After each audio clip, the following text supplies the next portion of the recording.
Today we're talking about inverse operations.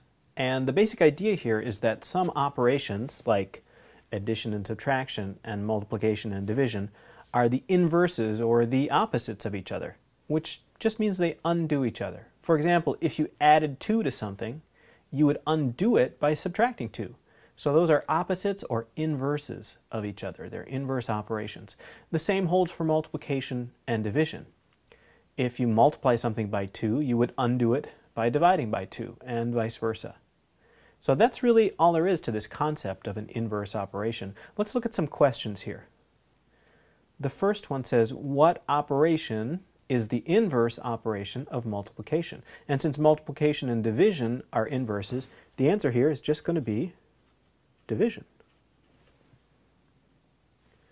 The next question says, name the inverse operation, and they give us multiply by 16.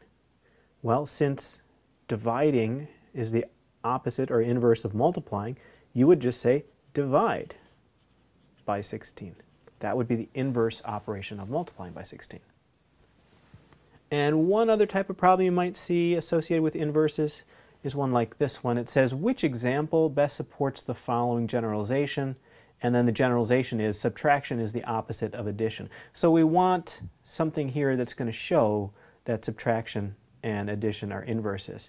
And this is actually pretty easy to figure out here, mainly because most of the choices they give us are nonsense. Look at this one. It says 18 equals 9 minus 9. Well, that's just not true. 9 minus 9 is 0. That's certainly not 18. So that looks like garbage. B says 18 plus 9 equals 9. That's garbage too. Let's look at C. C says 18 minus 9 equals 9. Well, that at least makes sense. And then it says, and 9 plus 9 equals 18. Okay, well, both of those make sense. And if you think about it, they do show that addition and subtraction are inverses. If you subtract 9 from 18, you get 9. But if you add it back, you get 18 again. So that does seem to show, and I think that's our correct answer. Might as well just check D here, but quickly you can see this is also nonsense. 9 does not equal 18 plus 9. So this one was pretty easy. Just look for the statement that actually had something that made sense. All right, so that's a little bit about inverse operations.